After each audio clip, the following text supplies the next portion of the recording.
bakora igikorwa kidasanzwe. Izina ry'Imana rero rihabwa icubahiro.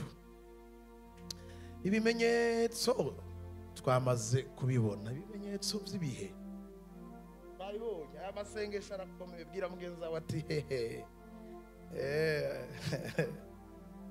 mbuze n'icyo no kubwira umubwira ati murabe gusa umubwira ati hehe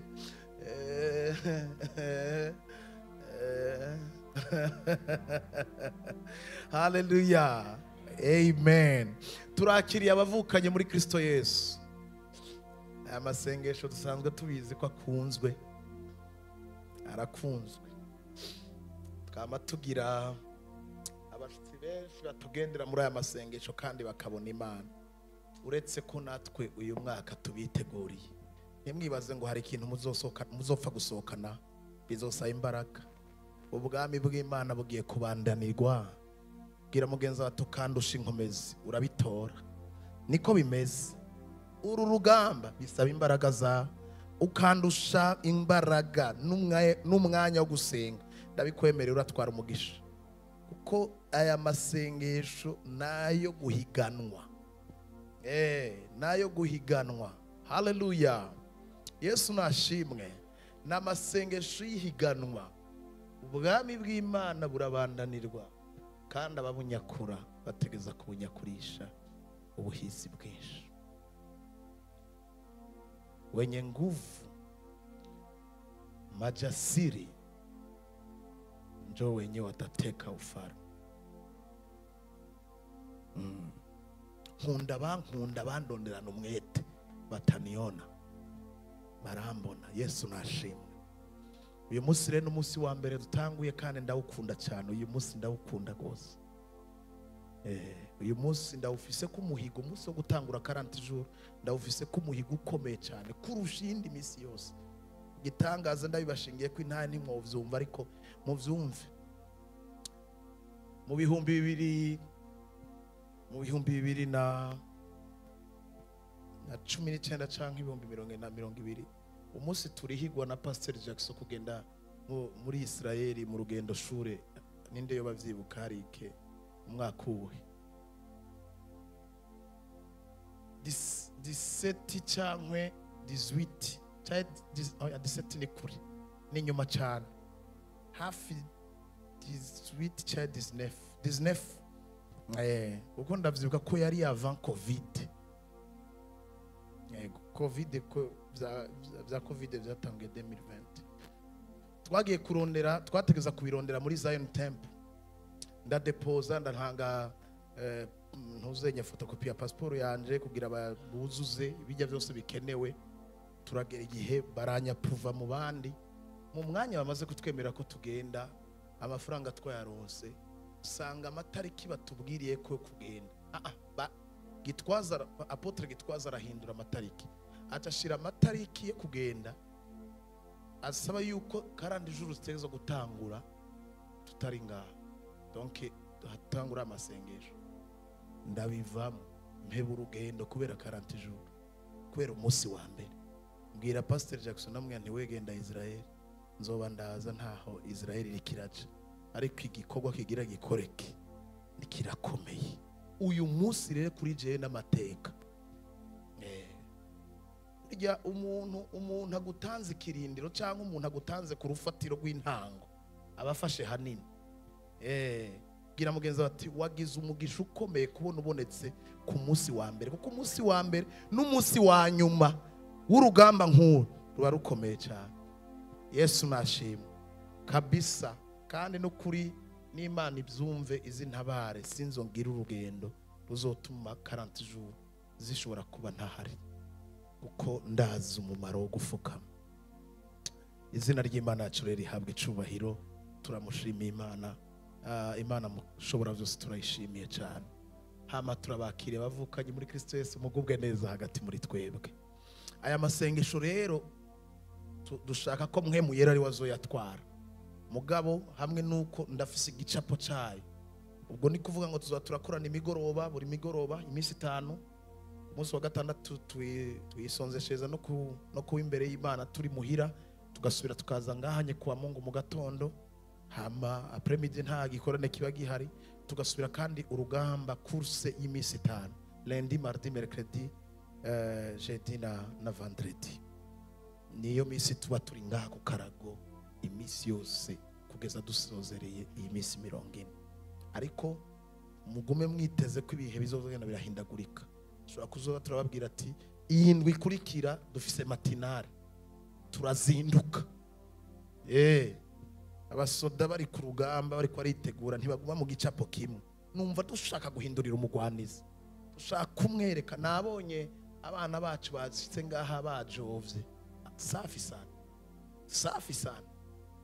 Gira mugenza wati iyi misi 40 nta kintangira, ntibishoboka, bisaba imvura nzoyizamo. Dutegeza kwereka Imana ko tuyinyotewe. Hari ibintu itegereza kudukuramo. Muriko muranyumva gashengero, muvyumva kumwe nkuko ndiko ndabibabwira cyangwa nije ndiko ndabibateramo? Tuvyumva kumwe? Yesu nashimwe kabisa. Nababonye barinjira bajovye batose, ndavuga ni safi. Satana tamutengwa mwumvisha ngo bona wejo reka njyame ngo naraye ntose. Waraye winjiza igori, iryo ni gori ryinji. Igitoro cyaheze mu modoka.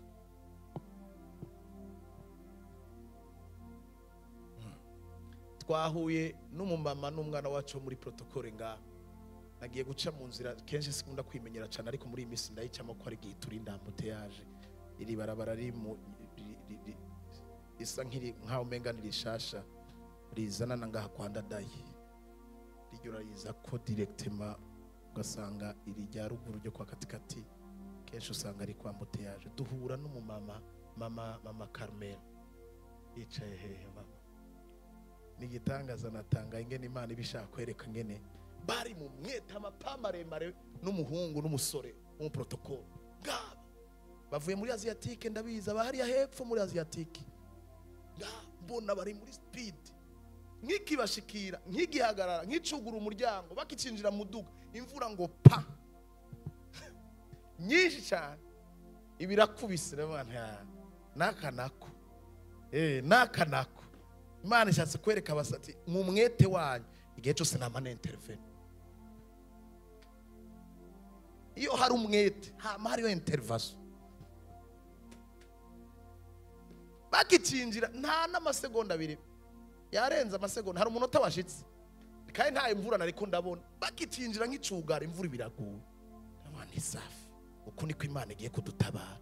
Satani yipanze ngo ndamufasha, hazi uguhitana.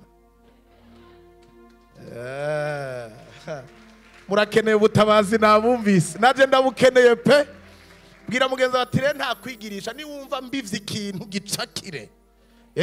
Haleluya. Ndabikubwiye mu ijwi prophetique.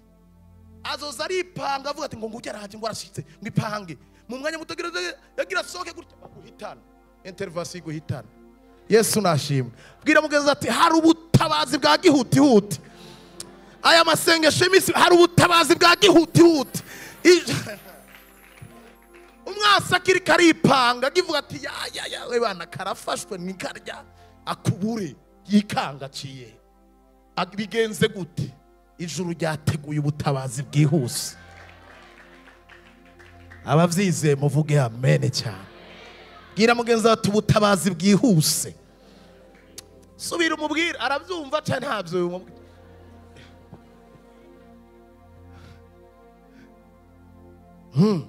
Ivyo ndavyizeye. Ivyo mfise ferme assurance, conviction totale yuko hari ubutabazi bwihuse. Utanambia na mimi nitakwambia. Tabazi bwihuse. Tabazi bwihuse. Kuva mu ndwi iheze ntangiye gusengeriza 40.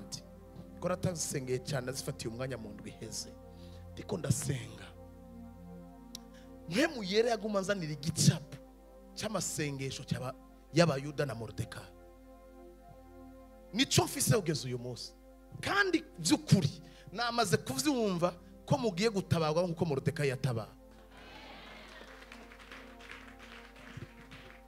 Numva ubutabazi bwa Mordecai pe. Ubutabazi burenze ubwenge bw'abantu. kurondera Imana ukayisenga.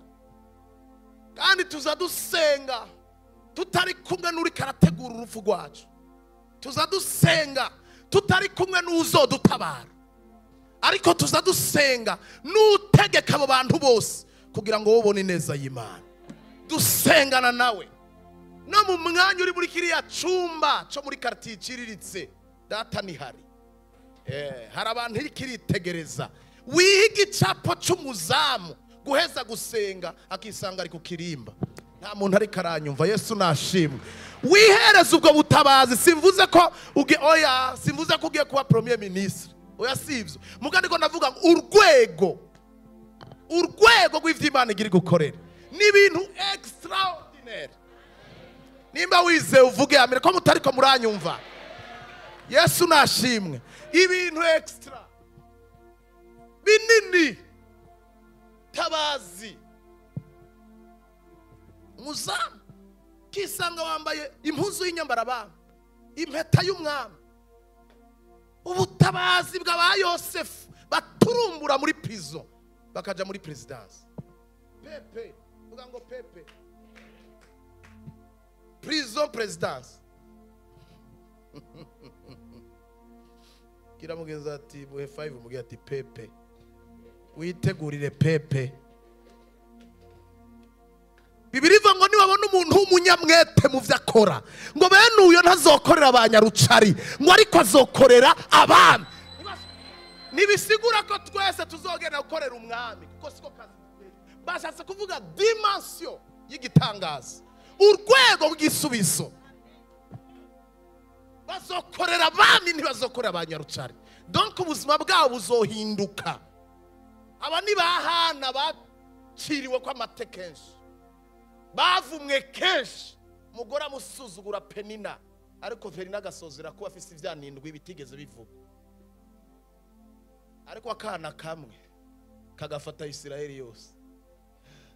Abanyenzigo bose baba bakwegeye abana ba. Nta mwana wa Penina tuzi izina. Abanyeshari bose baba bazibiriye umugisha uruvyaro. Amen. Bimwe no mu bintu Yesu yagiye kudukiza igituma tunamukunda cyane nuko agenda dukura ko ivyo abavyeyi badutayemwo tutari kumwe nabo. Nta muntu ari karanyumva wanyumvise. Mu vyo dukundira Yesu n'ukuntu ari kagenda tubohora. Ukujiginyurwa turiko turajiginyurwa tutari yindimo igihe bazijya tutari duhari. Yesu nashimwe. Ndamukunda Yesu azahindura amateka y'abamurondera. Amen. Bamuturumburayo bamushikana mu cyumba bamubwira ngo kura impuzu baramwoza baramusokoza baramwambika impuzu shasha arenguka imbere ya Farawo. Guturumbugwa. Mwitege ubutabazi bwihuse. Mbabwira iki rero uyu munsi wo gutangura. Reka mbabwira iki kintu. Yesu habwa icubahiro. Reka mbabwira iki kintu. Luka igice cya 5 umurongo wa 33. Luka 5:33. Amen. Imana zoto muri Imana tugire neza. harakenewe iyindi televiziyo ija ku mugongo wiyi. Namye ndaraba abakristo ndiko ndagenda sanga televiziyo yoja ngaha yofasha abantu baba ari ngaha kubera izi nkingi. Foko tuyishira hambe. Ikindi kintu nari niyumviriye ko twikenewe n'igiki. Niyumviriye aya mampure. Hasigare amampure zikorana na electricité ya Regideso ariko niyo yagiye zaka. Ziracahari cyane zarabuze. Zirahari. Zirakenewe nizo zikwiye kumanikwa kugira ngo Satani yibwiye ko yaciye tuvuge habona. Tureke ivyuma ariko tuvuge habona. Zirakenewe yagiye amatara cyaya ka direct ajyanye. Turakeneye ko tuyashira amayo yarondere kugira ngo ajeho. Imana ishimwe. Dusoma ayo majambo rero bayashizeho. Nabo baramubwira bati abigishwa ba Yohana barisonzesha kenshi bagasenga. N'abafarisayo nuko ariko abawe baririra baririra barinywera.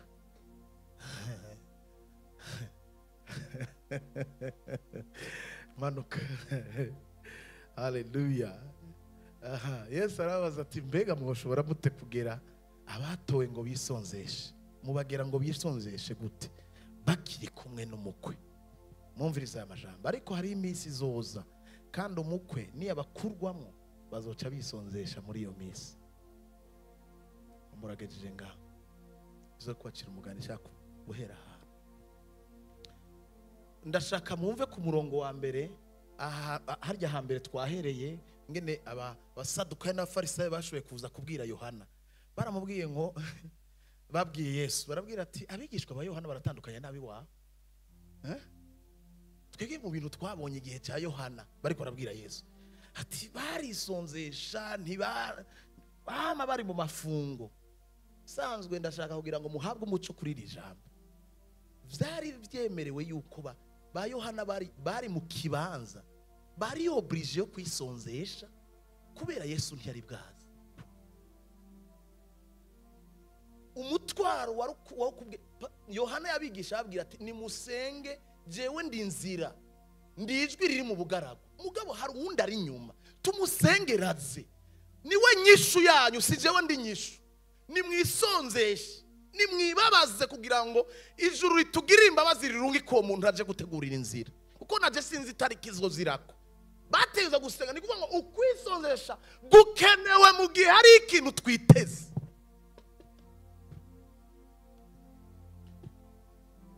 Kubera ahantu harashobora kubatera confusion y'ukuntu umenga Yohana umukuze wa Yesu kandi integuza ije gutegurira Yesu bakorana baje avuga message imwe. Gute Yohana yoza kuvuga wewe akwigisha hama bigishwa biba kisonzesha hama biwawe tukabona baguma bagatagura baguma barya barya binwera bameze neza umenga ivyo kwisonzesha ntavyo bashaka. Difference y'aba Yohana n'aba Yesu nuko aba Yohana bari biteze umukiza ntiyari bwaza cyangwa bari biteze agakiza. Yesu rero agiye kubasubiza arababwira ati no, iyo igisubizo cyabonetse abantu bararya bakanwa. Mugabo ntiyageza ngaho kugira ngo atabaca intege. Arababwira ati igisubizo ni cyabakugwamwo.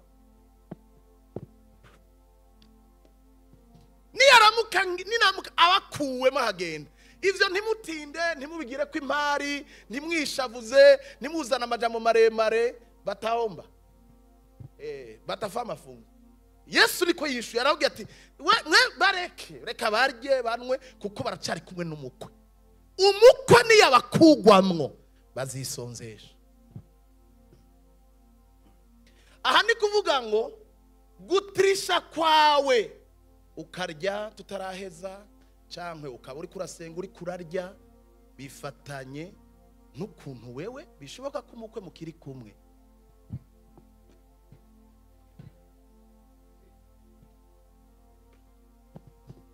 Biroroshe mama, nimba uri kuragatagura nibo usanga umukwe mukiri kumwe wewe nta ngorane wifitiye inyishiri hafi. Yesu ntibari kumwisonzeshana ko yari ngaho, yaguma arema yaguma akora ibitangaza. Baragenda mu mirima y'ingano bakamyoza bagasekeza. Yesu agasubira agasiga bahava ingano zigasubira zikamera. Ni murye bana turi kumwe ariko abantu ni kuvuga ngo uburemere bwo kwisonzesha bufatanye n'ukuntu igisubizo cyawe kidahari. Anyumvise amarero umva rero nta n'ingorane nta n'imanza zikeneye guciranira ntunakeneye no kwinyegeza wewe rya nibikenewe n'ukuri. Ega nta rubanza turi mu masengesho y'ukwisonzesha. Wewe rya tangarasiyo urye uzuraza gusenga urya. We ni kuvuga ngo umukwe ni hari nta kibazo bifitiye. Umva uvuga ati je vraiment ça va reka nje gusenga bijya bintu biraryoshe kubona abantu bicaye ku karago n'ibikwembe nanje nicare ku ntebe kameme ijambo nigiye cyacu twese atari koreje ndarya sawa. Hisonzesha barushe. Mbariza mugenza ati wamwumvise hisonzesha abaremerewe. Uzito wa mafungo yako ni tatizo lenye uko nalo. Hiyo ni kweli. Kama unaona watu wakigonda mwa hii maombi, ni jua na matatizo wewe. Turakeneye ubutabazi. Nimba ushaka orosha birashobora kumukwa hari. Mbe murazi yuko kumara imyaka 100 atazwi ry'Imana rikivugwa. Isezerano ryavuzwe inyuma hafi imyaka 600 rivuzwe na Yesaya. Kuko umukiza tuvukiye, duhawe umwana w'umuhungu, azokwitwa igitangaza, Imana y'ubushobozi, data wa twese ahoraho, umujenama, ubutware bwose buza. Bakavyumva bakabitangaza. Yesaya agapfa, hakaza Yeremiya, hakaza Ezekiyeli, hakaza Daniyeli, umwana tuvukiye ataraza kandi yabivuze muri preza. Hakavayo ba Daniyeli, hakaza ba Obadiya, hakaza ba Amosi, hakaza ba Mika, hakaza ba Maraki, hakaza Habakuki. Inyuma ya Habakuki rero agiye gusozera mu gice cya 4 cya 3 cya 4 barasubira bavuga bati mwe nzobarungikira Eliya. Hari nicanga gikwe amajambo arimo confusion. Nzobarungikira Eliya, uwazoba gisanganya ni wazofata agarukane imitima y'umuvyeyi yabase n'abana imitima bahura n'abase, atazoba gisanga yazobahuza. Haca hakubitindi imyaka ishika hafi nka 60 70 inyuma y'ubwo buvugisho. Mu mwanya mutoye bazabumva ngo Yohana mu bugaragwa, nguyu yari yadukije inyuma y'iyo myaka yose. Ndijwi mutegura inzira z'Uhoraho. Kimya abantu bamurabuka ati ndijwi risemerera mu bugaragwa. Kandi koko bwari ubugaragwa, cyari igihugu ariko kiri mu bugaragwa. Aravuze atangiye kubigisha, nawe aguma yiteza ati umwanya n'umwanya Yesu araje, umwanya n'umwanya Yesu araje. Abona imyaka iriyonge, abwira abigishwa ati rero ivyo nababwiye sinababesha, ariko muze tubisengere. Muze twisozeshe dusenge kuko najari ivyo ntumva. Mwe murazi ko muzi yuko Yohana mungorane ibintu birakomera. Yohana yaravuze Yesu, aramuvuga ibigwi n'ibirindiro, asubira kandi aramusanta, aramudiserna ko ari hagati muri bo, arabitangaza ati muri mwebwe, aravuga ngo muri mwebwe hari uwo mutazi. Ahandi naho aramwerekana avuga ngo nguyu umwana w'intama, umwagazi w'intama ukuraho ibyaha by'abari mu isi. Ati n'uyo mukiza. Baramubonye ibintu biva mu migani, araje aramwegereye, baragumbiranye. Yesu aramubwira ati rero mbatiza toya no kuri simpire no gukora kumwe. Uravyumva yamuvuze yarangije. Mu minsi mikeya haba kabazo. Umwana wa Herodiya, mbe yitwa Herodiya ujya mugore, umugore wa Herode, umukobwa aratamba bya bintu aratamba bijya bintu baramubakira, baragira ati aramuhamagara ati ma fille viens ici. Ati watanze neza cyane, mbwira nubwo cyo bari gice cy'igihugu ndakiguha wewe mbwira. Umukobwa w'imbura bwenge w'ikijuju abagiye kuraba nyina ngo ndorera gatungiye kubaza nyina. Mgiye kubaza mawe, ageze kwa mawe asanga mawe afise inzigo kubera Yohana yaramurembeje. Yohana yagumubwira ati uko bimeze kose bahuye, ati wewe uri deuxième biro, va uri mu vyaha, wewe bisa umugore bwite, wowe uri umugore wa kabiri, vayo wateye umugore w'abandi, uri mu vyaha. Inzigira duga ngo agende kubaza mama wiwe, aramubwira ati mama erega umugabo wawe ambwiye yuko no musaba n'igice cy'igihugu. Ati cyo saka cyose ndagisaba. Atamba ati wakijujuwe usaba igice cy'igihugu, ushaka iki? Saba umutwe wa Yohana. Cyane baza ko yakunda isombe.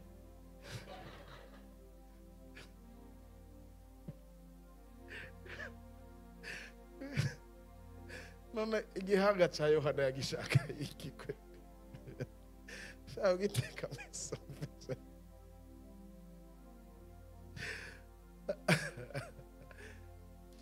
Umukobwa ati umutwe wa Yohana yavuze ngo sabe icyo shaka. ati icyo dushaka ni umutwe wa Yohana. Yohana baramufashe bamushira mu gasho bamurindiriza urupfu. Ari muri prison agera ahantu kubera kuremerwa, amananiza yo mu gasho kabi bamufungiyemo, atuma ko abigishwa baza kumuraba ati genda umbarize konzi ko grand frère yaje, genda umbarize konzi ko hari umubaza uti jewe ngezano ndagukekeranya ntimurenze ko ivyo ndabwiye, mumumbariza ati ni wewe n'ivyo ndakuziko n'ivyo uri capable yo gukora ubu kweri uri muri circulation ndinga. Umumbariza ati wowe ubizi ko ndi mu gasho, genda umubaza ati ni wewe twari twiteze cyangwa twitega uwundi. Donc yari amajambo yo kumubwira ati koma kubera ko ushobora kuba uri capable yo gukora iki kintu ntuntabare. Mugabo mu bisanzwe ntivyari bikenewe ko Yohana asohoka, kuko ntajwi ryari igikenewe ryo gusemerera. Uwo yari karategurira inzira yari yamaze kugira gute, yari yashitse. Akazi ka Yohana kari karangiye. Urazi Yesu message yamusubije, bace bahagurutsa abagendana ubumuga, bahagurutsa ifa amatwi, bahagurutsa abanyunyutse, babashize ngaha, abakozi bitangaza imbere y'intumwa yatumyeyo. Camuga ati genda rero mubwire ivyo mubonye. Niyo ndiko ndasoma nama mbona ingene abakristo baje ngaha bakibwira ngo Imana ngo ndize cyane ngo ikigira ikigongo ngo Imana nta emotion na nkeyifise. Ico yakuvuze ko kitaragera shaka wikubita amabuye. Ndizo emotion ntigira. Mwisanzwe yari kuvuga ati yo uko biri kose Yohana reka fenda mureka azohitanwe n'urundi muganda mukure mu gasho. Ndi ngaha kweri umukuze wanje mugaci yakora ibitangaza. Mu yindi vuba yashatse kumubwira ati sinaniwe kugukurayo, no gukurayo mugabo ndagukureyo ukora iki dusekane, ngo kure dusekane. Akora ibitangaza. Imagine rero babantu basubiye kwa Yesu kwa Yohana bakamubwira ati twamubwiye ko watubwiye ico yakoze izo bitangaza n'utwumize mu maso yacu, acha tubwira ngo ibi tubonye ngo tuze tubikubwira ati mwabonye iki, ati hagurukije ibimuga bifa amatwi abanyonyotse baragi, ati yakoze ibintu natwe n'ubu ntituravyumva. Mugabo Yohana wewe amenye cabwiwe. Iyo message yari ikwiriye, nico gituma ibanga ryohora rifiswe n'umwuba. Hari imvuga ivugwa. Urazi kugendana na Yesu no kugendana nawe mwaramenyanye, kuko Yesu araterana confusion cyane. Muga ku bantu bafitaniye ibanga confusion yiwe urayitahura. Yesu nashima akora ibitangaza imbere y'amazi. Yohana aramenya ati ico naje kumuvugira, ico navuze mbwira abantu yagitanguye. Abari yakiriye aravuga ati akazi kanje kagize gute kaheze. Yesu yarabizi ko amukura ko igitwe bamuca izose, gikomeza ukuntu dupfa, gikomeye no gupfana misiyo twahawe. Ariko uko twopfa ariko twarakoze icyo Imana yatubwiye ntacyo bivuze. Rero Yesu arababwira ati ntibashobora kwisonzesha bakiri kumwe n'umukwe. Je ndashaka tugaruke kuri iri jambo. Umbariza umuntu muri kumubaza ati vyukuri uri umukandida wo korosha cyangwa uri umukandida wo kubishiramo inkomezi? Vyukuri wumva wo korosha muri iki gihe ngaho umenga ibintu tout va bien? Shaka kumumbariza ati tout va bien, tout va bien. Mumbariza ati vyose ni sawa. Nta vyurimwo byo gusaba kwisonzesha. Mbarizo muri kubati nta vyukuri abandi bareke kurya wowe urye.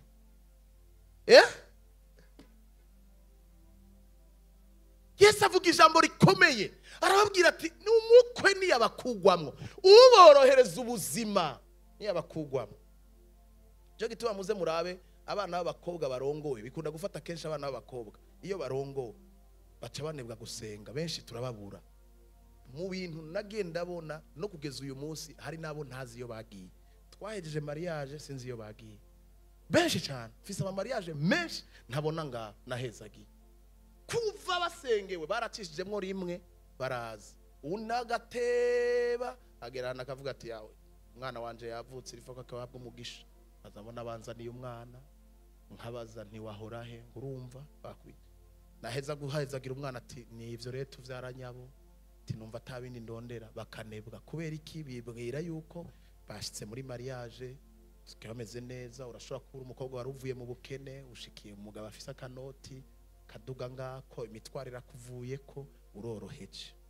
Ni bon, biraryoshe kuva mu magorwa ugashikira mu bintu vyiza. Mugabo ivyo bintu wahawe no gusenga kandi ubikeneye cyane, wari ukwiye kubirindisha amasengesho. Ntabwo Imana idusubiza kugira ngo tugabanye kuyegera, Imana itugirira neza kugira ngo twongereze kuyegera. Imana ikakuraba mu rukundo rwayo igukunda, kavuga ati umukobwa kweri ndamukunda, yaribagiye ivyo twahora tuvugana, yaranyihaye kera. Mugabo akaca ataha borewe, sheri mu izina rya Yesu usigaye unwa.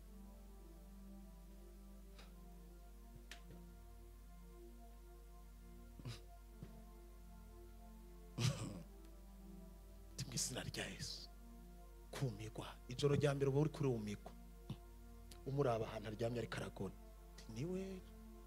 Mu gatondo yagenda gusohoka ati oya ku muryango, ati mbwira ingene je wacu nyoboye. Ubwo nyene twa umukwe yankuwemo, umukwe yahafashe ukacubona umuntu asigaye araserutse. Melikisedeki ntuzumenye igwa,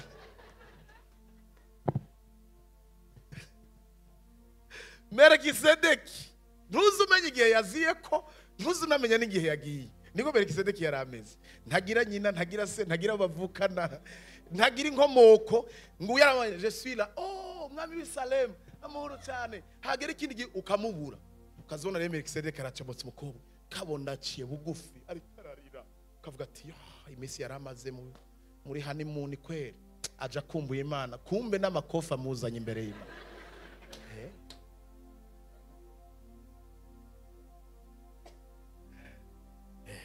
Papa mu rukundo rwiwe aza yemera agakita gatoya agafoye kawe akavayo kubera gukunda kugira usubire kumurondera. Aza akora kuri hantu udashaka kugira umurondere, ugasigara wibona rero urubusa. Wa undi wahora wihayagiza ngo je ngo ni sawa, ngo ni bon, ngo ni bon, ngo misi yose ngo tuba turi harya kuri Van Beach, ngo urabona ngo umugabo wanje ngo shaka weekend ngo tuba twaduzi Bugarama, ngo Yesu akavuga ati sawa, Ubugarama uzobuva mu manuki, uzoza tuzoza ku karago, tuzoza ku karago Bugarama izohera. Bwira mugenzi ati urukundo rw'Imana. Muriko muranyumva ariko urukundo rw'Imana. Kandi papa n'umuhinga, n'umukozi w'umuhinga yigenga, aza ahantu akora kugira umurondere. Très fort. Bwana asifiwe. Sawa. Karonka byose ukagendera mu modoka nziza, ukagenda mu biki n'ibiki, ariko icufuzo cy'umutima wawe akagikorako ntukiroga.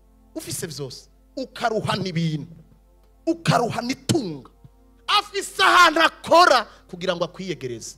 Bwira mugenzi ati ndayishimiye cyane iyo Mana itazinyibagira, izimenya aho ikora kugira ngo dusubire kuyirondera. Bariza rero mugenzi wawe kandi usubire umubwira ati vy'ukuri wiravye mu vyakuzanye nga ntibisaba amafungo muri abo mazi. Kandi ari umuntu agira vyure dossier ati pasteur none wewe gumuvuma kunjya usanga wagishuye ati ni uzingurira none wewe ivyo bintu bibiki kugumuguma kunjya ijya nyene kubera iki?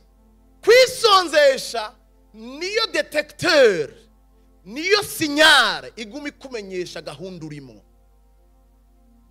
Ugumurya uradandahirwa. Mwavyumvise? Muramaze kubona iyo wasonze cyane ukifuza gufungura.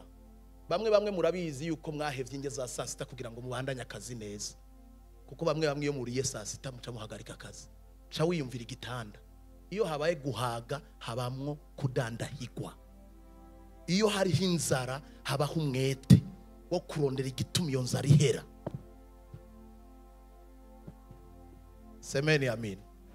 Mwavyumvise? Kwisonzesha bifise umumaro ukomeye. Nivyo bikwibutsa ati abandi bagiye muri pause bakubwira ati bana tukadame kwa wamanitiriye ya pirawe harya kujya mbere. Yo hari abantu ngerageje. Urumva? Kandi rero mushima rero abantu bafunze. Bona n'uyu mwana mpagaze nga sinzi umuntu ari karateka. Jevise odohiterete y'ubwo ntajya muri ko muruwo. Ntabazavuye. Je nazumvise.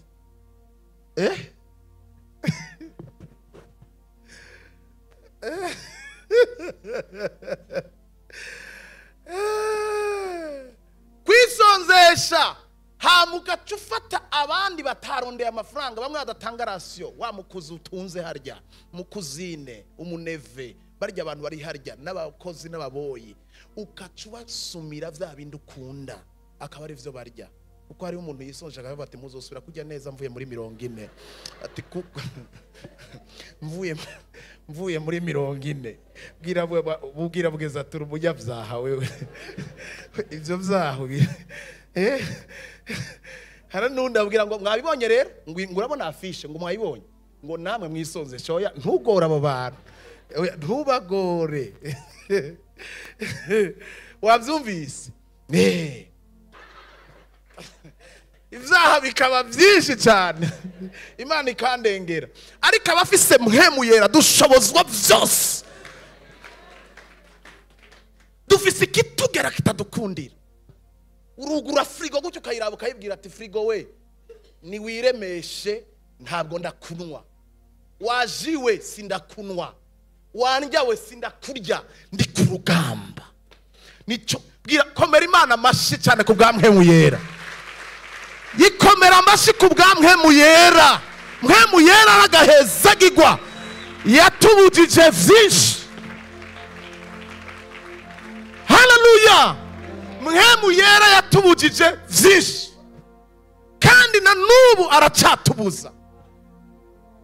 Abahora biba ntibakiciba kubera mpemu yera, abahora bakora ko ntibagikora kubera mpemu yera.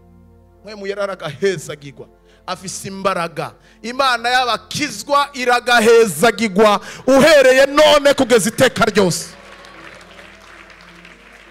Ndabira mugenza wa mubwira ati subiza amaso inyuma urabe ibintu umaze kunesha ku bwamwe yera.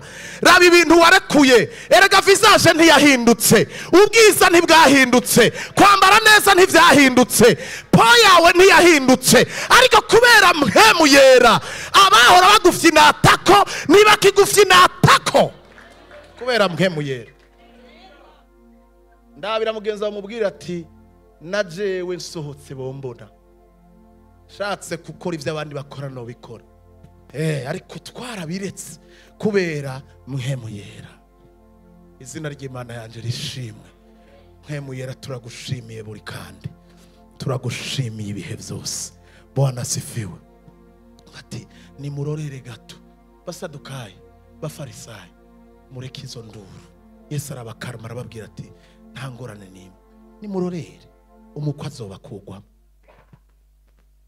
Niya bakugwamo nimuzorinda gukoma induru bazokwisonzesha.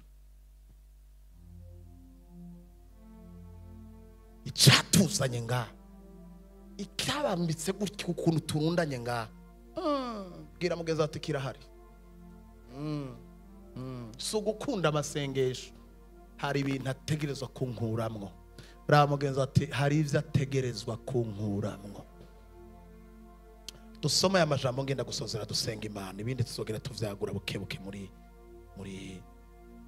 indwi nyenda.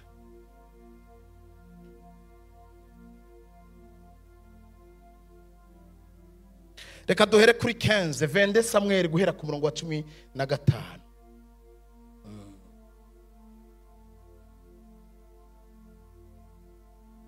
Ariko mwonkundira mbasomere ibisome bifise amajambo akomeye cyane, ndayibasomere guhera ku murongo wa mbere nihuta kugeza aho nza kugarukiriza. Mwumviriza aya majambo. Iyo Bibiliya babwira ngo indirimbo ya Dawidi, hari izindi Bibiliya zivuga ngo isengesho rya Dawidi. Mbe mwari mubizi mwabaririmbye mwe ko iyo muri ko muraririmba muba muri ko murasenga.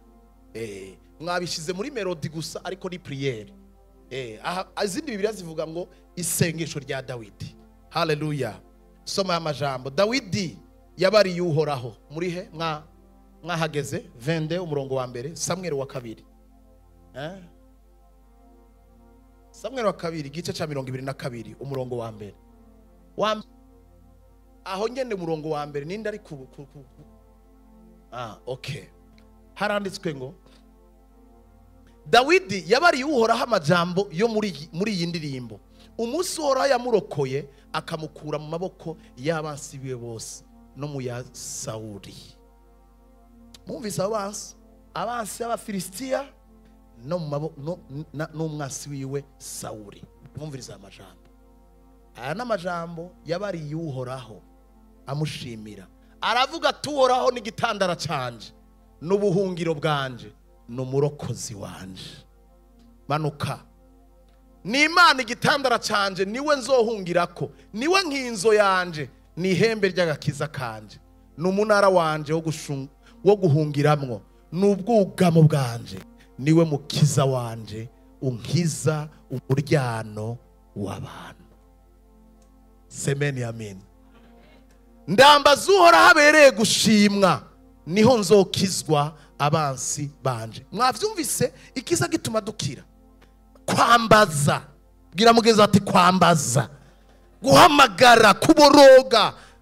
Ivyo nivyo bidukiza abansi bacu. Niho nzokizwa abansi banje. Imifunda y'urupfu yaranyizingiriyeko, isuri zo kurandura zanteye ubwoba. Dawidi ariko arashinga intara. Ingoyi z'ikuzimu zantaye hagati, imitego y'urupfu yantanze imbere. Umviriza. Mu mubabaro wanje nambaje Uhoraho, mbere natakambiye Imana yanje, yumva ijwi ryanje iri mu ngoro yayo. Mu yindi mvugo Dawidi ariko avuga ngo siho narindi, je nari mu ishamba, sinari hafi, sinari mu ngoro, sinari kumugwa. Natakambiye Imana mu kibira, natakambiye Imana mu ishamba, mu mbeho, inyumva iri mu ngoro yayo. Ivyo natakambye bishika mu matwi. Iyi minsi 40 ivyo uri butakambe, ndagusengeye mu izina rya Yesu, biyishike mu matwi. Iri sengesho ndari kwatuye ko mu izina rya Yesu. Data ngirira ubuntu, ivyo uzotakamba biyishike mu matwi. Kandi nabibasengeye ko tugitangura. Bimaze kwishika mu gutwi kwayo, maze isigira gute? Iratigita, ihinda gashitsi. Ariko reka mbabwire ingene Imana itangaje. Imana ishobora guhindisha gashitsi isi, ibitandara bigaturika kubera umuntu umwe. Ndashaka mwumva imbaraga zo gusenga. Cyo gituma iyo hageze ubutabazi nta guhekana. Imana irashobora. Bibiliya ivuga ngo yahevye Egiputa ku bwawe. Imana ishobora guheba ihanga kubera umutwe umwe wonyene, umuntu yayihimbaye. Isi iratigita, haba tremblement de terre kubera Dawidi, kubera yambaje ijwi ryiwe rigashika mu matwi y'Imana. Ihinda gashitsi, amatanguro y'ijuru aranyiganyiga, atigitishwa n'uburake bwayo. Come on.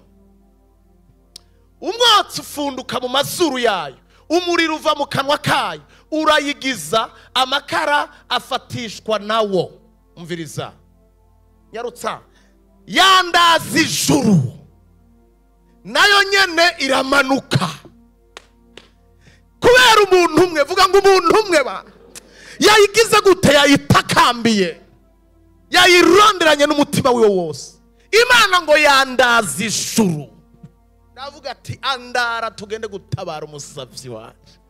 Nayo igira gute? Iramanuka. Umwiza w'umuzitana wari munsi y'ibirenge vyayo.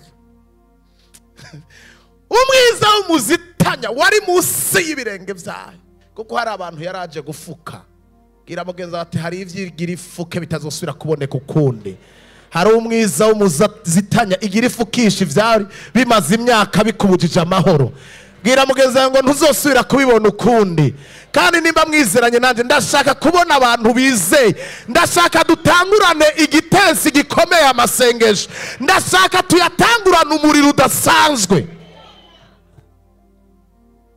Abari mu kamenyero mwese muri ngaha, mfashe ivyiyumvirwa vyose vyawe ndabigomoreye Kristo. Mpanye ukutumvira kose, mpanye nukutubaha Imana kose muri kino kibanza. Mwese muhindishwa agashitsi n'ijambo ryayo, kuko riraje gukora ibitangaza n'ibimenyetso mu buzima bwanyu. Iguruka ivyagiye ku mukerubi, mbere yabonetse igendera ku mababa y'umuyaga. Manuka umwiza iwugira ihema riyisagiriye, isagirwa n'ibicu bibungenza amazi, ibicu bitwaye intunda vyo mwijuru. Umfasha, ubwiza bukayangana buri imbere yayo, butuma amakara yaka. Ubwiza bw'Imana buza bucana amakara akaka. Gira mugenza bati fire. Vuga cyane ati fire. Bwira mugenza ati umuriro. Bwira mugenza bati ivy'ubu naho, muraba ati ivy'ubu naho, ivyo datagira kore ni fire. Uhora turagara ari mwijuru, usumba vyose avugisha ijwi ryiwe. Umviriza, arasa imyambi yiwe, ashwiragiza abansi banje. Sikia, nisikilize. Sisi kazi yetu ni kuomba, na Mungu naye anaposikia anapigana na adui zetu. Ni kweli kabisa. Twebwe turasenga, twava ku mavi tugasanga ibintu vyatunganye hariya. Ndashaka uduze kwizera muntu uri ngaha muri aya masengesho. Uko usenga hari ibintu Imana igira ishwiragize. Ndabira mugenza mubwire ngo hari ibintu igira ishwiragize. Ugusenga kwawe kugira gushwiragiza abansi, ugusenga kwanje kugira gushwiragiza ingorane, ugusenga gusenga ashwiragiza abansi. Kubera gusa ugutakamba kwa irakoze kwashitse mu matwi yayo. Amivuga ngo ngomba kuguruka ku mukerubi ashwiragiza abansi banje. Vuga ngo arabashwiragiza. Kandi no kuri nta bikavyo birimwo barahari, abo tuzi nabo tutazi. Bwira mugenza watarabashwiragiza. Iyi minsi 40 niyo gushwiragiza. Iri jambo nirigushike mu mutima no mu vyiyumviro. Bwira mugenza wati barashwiragira. Vuga cyane ngo barashwiragira. Hindukira umubwira ati vyemere senga. Kovya mu gusenga bishire ku mutima. Abasi barashwiragira, barashwiragira. Imana iragukura ko uwagukanira. Papa, Imana yiteguye kugukura ko uwagukanira. Wa undi avuga ngo sha nkiraha.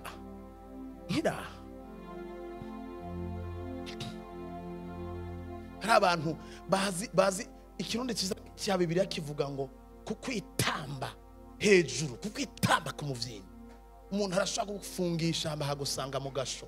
So ntaye twagiye turumva umuntu ahagusanga mu gasho kubera poste yamaze kuronka ari procureur, ahagusanga akakubwira ati urabizi nayi narakubwiye ubu unyuri mu maboko yanje. Hama wabibwiye akaca mubwira atoya ndi mu maboko y'Imana. kandi vuba cyane ugiye kubibona ko ndi mu maboko y'Imana. Yarangiza kumubwira iryo jambo, après des semaines akisanga yagiye gukora kuri zone. Imana ikamusuzugura ku buryo na titre afise na diplome akisanga bamushitse mu bajejwe vy'impapuro muri zone.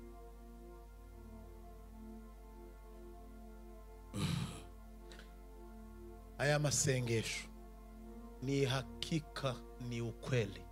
Hari abantu bagiye kuba degrade.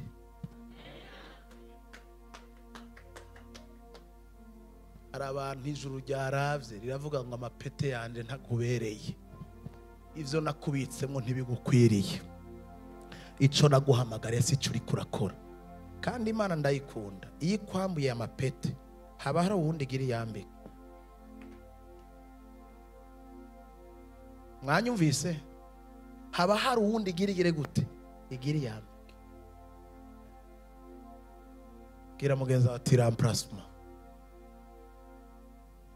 Biraryoshe. Nasanze biryoshe cyane, vuga ngo cyane. Kurondera umwasi wawe ukamubura. Biraryoshe. Kurondera uwagukanira ukamubura. Umuntu akakugwanya dekre akava mu gisagara cya Bujumbura Cankuzo hafi ya Tanzania, cyamubwira ati cungere imizigo ngaho, zurara imizigo yinjira ivuye. Biraryoshe kuvyuka mu gatondo. Bibiri ivuga ngo naravyutse mu gatondo ngo sanga aho naziga umwansi atariho akiri. Sindabikwifurije, ndabiguhanuriye. Umuntu wese ari obstacle ku buzima bwawe, nukura hari nahinda gashitsi. Ahari nahinda gashitsi vyiwe bigiye kuja habona, akazi kiwe kararangiye, ivyo yakoze yarabikoze. Abera bagiye koroherezwa mu nzira zose.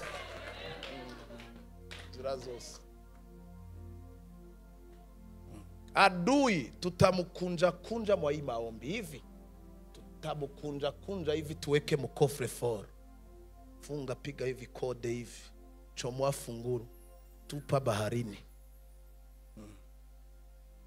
Tugeze ku murongo wa kangahe bakunzi banje? Arasimyami yiwe ashwiragiza abansi banje, are kuri miravyo abaca umuhongo. Umuhongo ni ikigantuza, abazi kirundi neza. Abaca umuhongo Papa Jo, abacivutu ni nko kuba civutu, barahahamuka.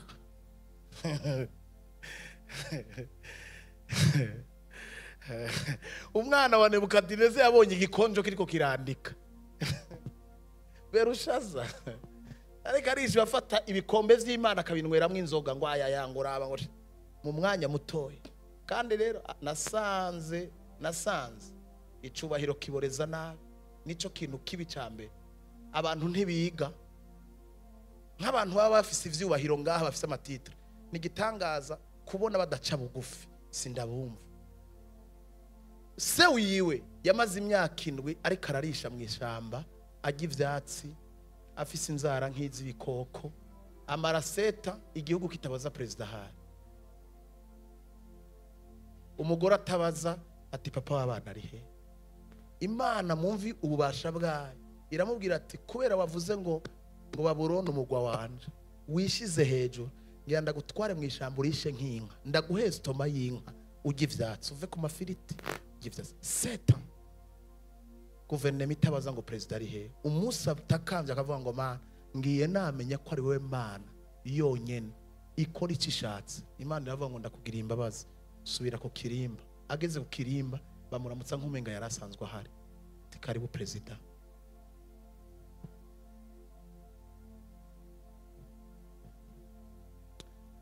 Maze agataka koko munsi y'ikiyaga haraboneka, haba ariko aratubwira ibigwi n'ibirindiro byo kugira neza kw'Imana. Ibi byose ubikwege ubibonemo ubutabazi bwawe muri iyi minsi 40.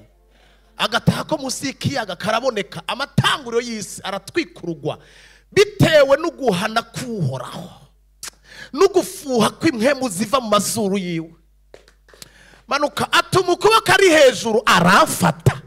Iri rero mana we, ninda keneye ukuboko kw'Imana ga mana we, ninda keneye ukuboko kw'Imana muri iminsi 40. Atuma ukuboko kwiwe arakugorora ari mu ijuru aramfata.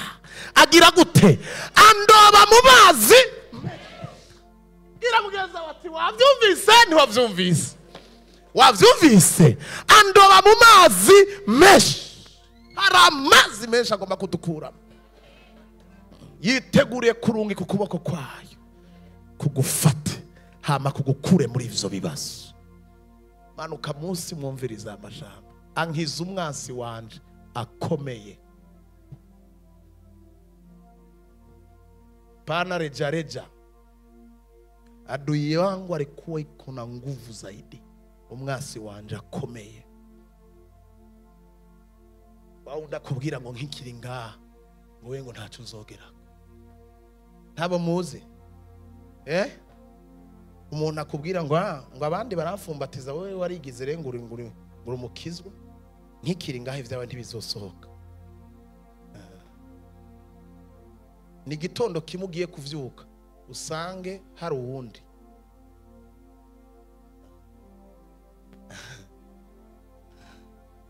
Se mzana gucunganishaka. Umwami baramugiye mu matwi, Hamani aramuja mu matwi aramwumvisha ati nukuri hari ubundi bwoko mu gihugu cyawe kandi ubwo bwoko buriko butegura genocide, ubwo bwoko bugomba gukora ikibi. Umwami aravyumviriza aramubaza ati none ga Hamani we ko ari umufasha ibikorwa umufasha bikorwa wanje ati none ukende ko dukora iki? Ati twahejeje ahandi twaje kuganiriza n'abagenzi banje twaheje gupanga ikintu cyose ngene kitegeza kugenda. Ati ushaka iki? Ati nsinyira tubice tubakubure tubakureho. Umwami aramubwira ati ico gusa ati ndagusinyiye. Imana mushobora byose, Imana nyene ububasha bwose ibigiye ikura mu mutwe kwexekita kwa Hamani muri Janvier imushiramwo December.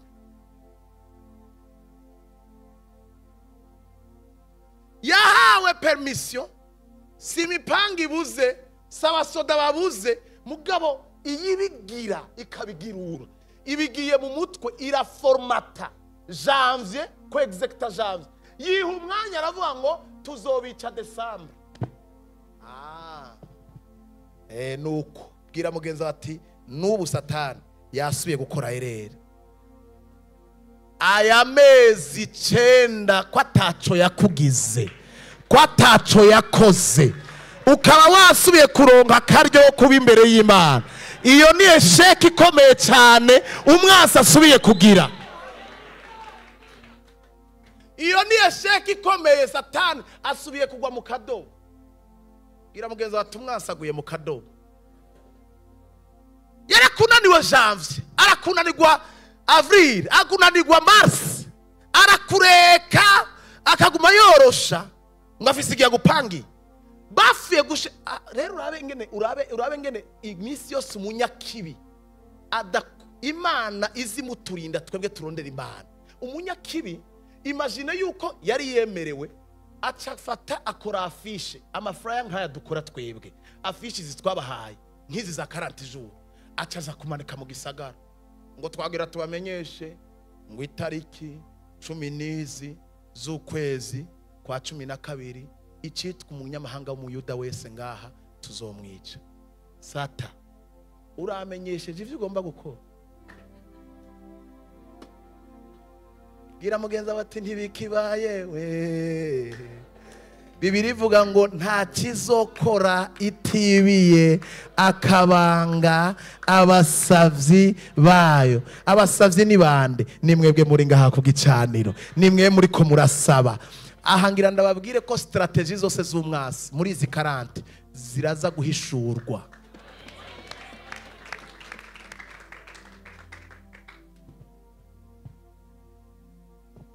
Ataravyandika barazabwira Moridekayi erega twashiriweho urupfatanye nta kibazo ko tubimenye Sefini ntakitwisha. Aduhaye umwanya wo gufukama. Cyo gituma ku munsi wejo, ku munsi wa Mungu narabwiye abantu ndabasavye none ko uyu munsi satani wamucitse ejo hariho programme ihari. Mutaona amaprograme na mazingine. Satani bakombiki ashaka kugira ngo utakaze umwanya wo kuba imbere yayo aronke ingene ashira mu ngiro umugambi wiwe. Mutaona amaprograme ni bande bashobora kubahuka bakabishingira intare n'uyu munsi bitorosho kugira ngo baze ninde ni bande murahari ndabizi bitari byoroshe wari gusiba hari haje ibintu byo tumusiba nuri ruhande rwawe satani aramukoresha ngo yango ndagukeneye ngo nkeneye ko umunsi tugenda kwa Gerard kujya brochette mu mazamezi nk'atanu mutaja kujya brochette mugabo hageze igihe cyo gufukama agira kwingingire brochette. Fire vuga cyane ati fire icyo umwasi ariko arategura cyose fire ubugunge bwiwe bwose fire imigabo n'imigambi yiwe yose fire abo yokoresha bose fire. Turasenga cyangwa dusenge ndasubiyemo turasenga cyangwa dusenge hama ndabasezeraniye rendez-vous le 31 décembre.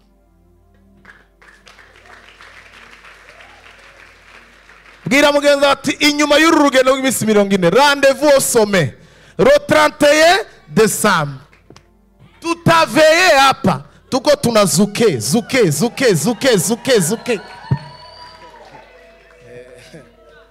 tazuke kabisa. Unashima mu kwizera urategura ikanzu ya 30. Amen. Bamwe mugende mukora acte prophétique mutangure guhindura ingendo muri iyi prière nyene uzuraza gusenga mugabo ugiye ku kazi ntugende nk'ufutanye piga mu podo visualiza cyanganya shetani amazi imisi shetani yakubonye ko yaguciye intege aguma yibona yuko utakiriwe kirazira satani kumwereka yuko babaye nikosa nuwa mubakanye nashake abe ari kinani gute iyo utanguye kumugwaneza iyo ni siraha hagiye umubwiye ngo ya ngo turakuze twese umuhaye imbaraga ntabivamo wowe tanga kumbwira ati karibu papa sasa wazijoro tisheri naenda kurorere yakubwira ati mva mu maso ati Yesu yakugirene cyumuvaye muhindurire style hindurira shetani kuko si uonye muri kumwe siwe hari kiriko kiramukoresha kugira ngo utakaze umugambi w'Imana. Hindura style ryoherwa umwasi yumweretse ko babaye yongereza igitensi. Fire fire fire fire fire ankiza umwasi wanje akomeye nabagira gute nabanyanka frere bapo wanayotuchukia bila hata sababu gahura n'umuntu avuga ngo je ngujya muganga kucengo ntabwo turicara ngo muganga umutima wanje uramwanga aba diamond fire uranyanka tutarasangira turanyanka tacu nagucumuye ko bose abazimu bakuzuye ko fire abakwanka bose fa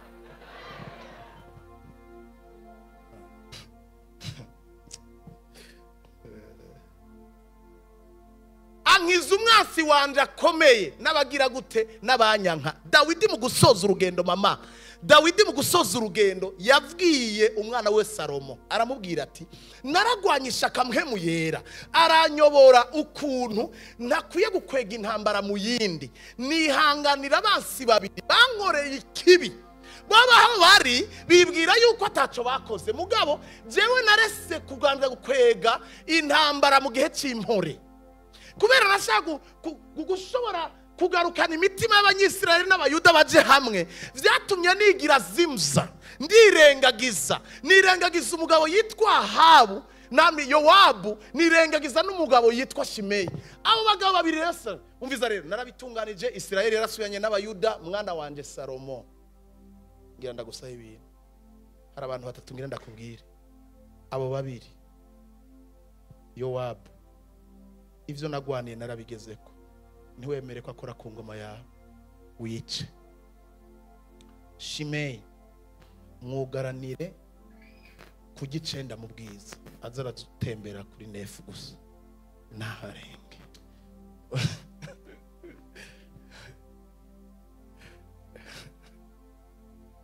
ntazarafanga umunsi arenza agenda kujya 8 cutora muga rero hari uwundi yitwa Beruzayeli uwo yarangaburiye mu bugaragwa yaransumira nirutse yambaye hafi n'umuryango wiwe ndagutegetse ku ngoma yawe azoza ararira ku meza yawe n'abana biwe ntuzubure kubagirira neza.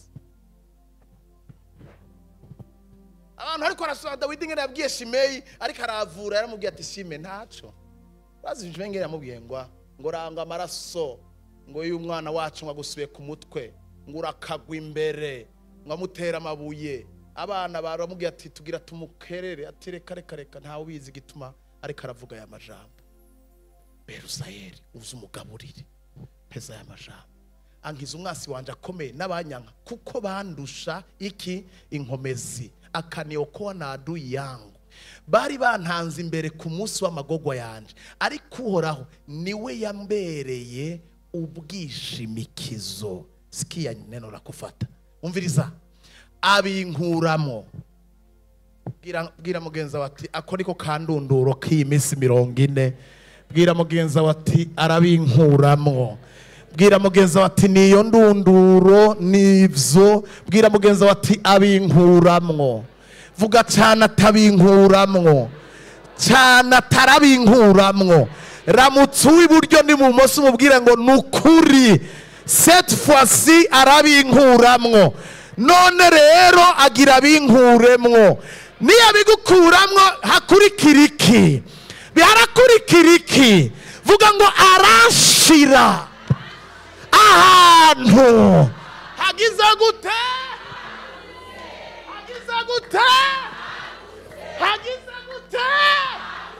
bwira mugenza wango akira hagutse udahawe n'umwana w'umuntu udahawe na famiye yawe udahawe n'abagenzi bawe udahawe n'umugabo udahawe n'abana bawe ijuru riragukuye aho hantu rigushize ahagutse. Amen. Amen. Amen. Amen. Amen. Amen.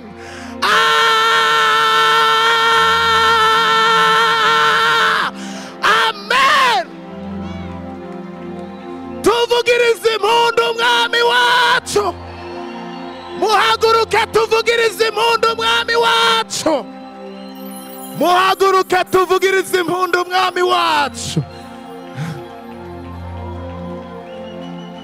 Rushiriza ngaho cyane.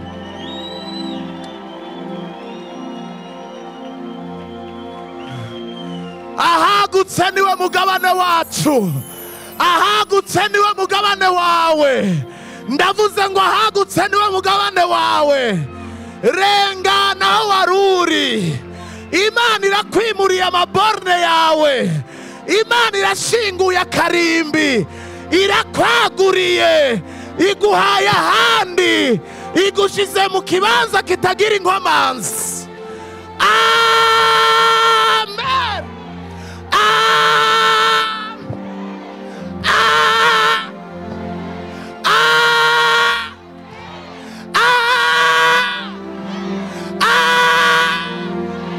Bwira mugenza wati bibaye bityo. Amen. Bisigura ngo bibaye ijoro ryiza ibihe byiza. Tuzosubira ejo ku mugoroba. Muze murarara murasenga mwirirwe murasenga mukanure cyane Satani ntaronka ahantu na hamwe.